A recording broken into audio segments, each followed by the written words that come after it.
Hello friends, welcome to my channel. I am doctor Nikhil Chaudhary, consultant in vascular surgery. तो आप सबके लिए मैं थोड़ा सा मेरे बिजी शेड्यूल में से टाइम निकाल रहा हूँ, वीडियोस बना रहा हूँ आपके अवेयरनेस के लिए। तो जिन लोगों ने अभी तक सब्सक्राइब नहीं किया है वो लोग प्लीज मेरे चैनल को सब्सक्राइब कर लीजिए और बेल आइकॉन पे क्लिक कीजिए, so that all the necessary information जो है वो आपके पास पहुंच पाएगी। तो आज मैं एक ये सिंपल पौधे के एग्जाम्पल से आपको कुछ समझाना चाहता हूँ गैंग्रीन के बारे में। बहुत लोगों का सवाल होता है कि गैंग्रीन कब होता है, कैसे होता है और इसका इलाज के बारे में भी मैं बताऊंगा। तो जैसे कि दोस्तों, ये एक साधारण सा पौधा है, मनी प्लांट जिसे कहते हैं। इसको अगर हम पानी देना बंद कर दें तो क्या होगा? ये जरूरी नहीं है कि अगले ही दिन इसके पत्ते काले हो जाए। उसी तरह से अगर शरीर के पैर के नस अगर बंद हो जाती है तो उसका मतलब ये नहीं कि अगले दिन आपके पैर की उंगली काली हो जाएगी। उंगली काली तब होती है जब बहुत दिनों तक उसको ब्लड सप्लाई नहीं मिल रहा होता है और फिर वो धीरे धीरे धीरे डेड होके वो काली हो जाती है, तो उसे कहते हैं गैंग्रीन। जैसे ये पौधे को अगर हम पानी देना बंद कर दे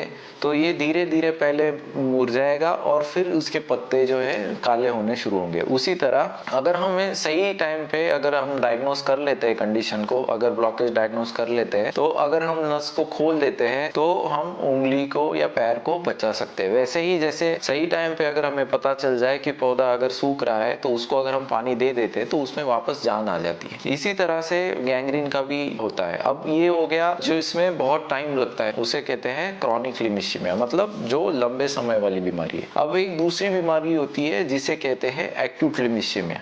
एक्यूट लिमिशीमिया का मतलब ये होता है कि जैसे मैंने इस पत्ते को काट दिया, अगर जैसे ही मैंने इस पत्ते को काट दिया ये पत्ता नीचे गिर के धीरे से जल्दी से काला हो जाएगा, तो उसे कहते हैं एक्यूट लिमिशीमिया। मतलब एकदम से शरीर की अगर कोई बड़ी नस बंद हो जाए या कोई नस एकदम से क्लॉट से भर जाए तो उसमें जो है गैंग्रीन होने से पहले पैर ठंडा होना, पैर नीला पड़ना, ये पहला साइन आता है और वो केस जो होता है वो इमरजेंसी केस कहला जाता है। सो एक्यूट लिमिशीमिया जो है वो एक इमरजेंसी है एक तरह से। तो ऐसे केस में हमें अर्जेंटली पेशेंट को इवेल्युएशन करके, अगर क्लॉट है तो उनको क्लॉट को सक्शन करके या तो फिर छोटा सा कट लगा के सर्जरी के द्वारा उसको साफ किया जाता है और फिर जो बची हुई नस है उनका एंजियोग्राफी करके देखा जाता है कि किस तरह से वो काम कर रही है। दोस्तों, अभी आपको थोड़ा सा क्लियर हो गया होगा कि पैर की नस बंद होने के कारण आप दो प्रकार की समस्याओं में फंस सकते हैं, जैसे मैंने पहले भी बताया। एक होता है एक्यूट लिमिशीमिया जो कि इमरजेंसी होता है और दूसरा होता है क्रॉनिक लिमिशीमिया जिसमें धीरे धीरे धीरे करके नस बंद होती है और ब्लड सप्लाई कम हो जाता है और जिससे धीरे धीरे जैसे पौधा मुरझाता है वैसे पैर में ताकत कम होती है, पार्ट काला हो जाता है, उसे कहते हैं ड्राई गैंग्रीन। तो ड्राई गैंग्रीन और उसके बारे में मैंने और भी वीडियोस बनाए हैं, आप डिस्क्रिप्शन में जाके देख सकते हो, उसके बारे में और डिटेल जान सकते हो। तो अभी के लिए इतना ही। Thank you so much for listening. Bye bye.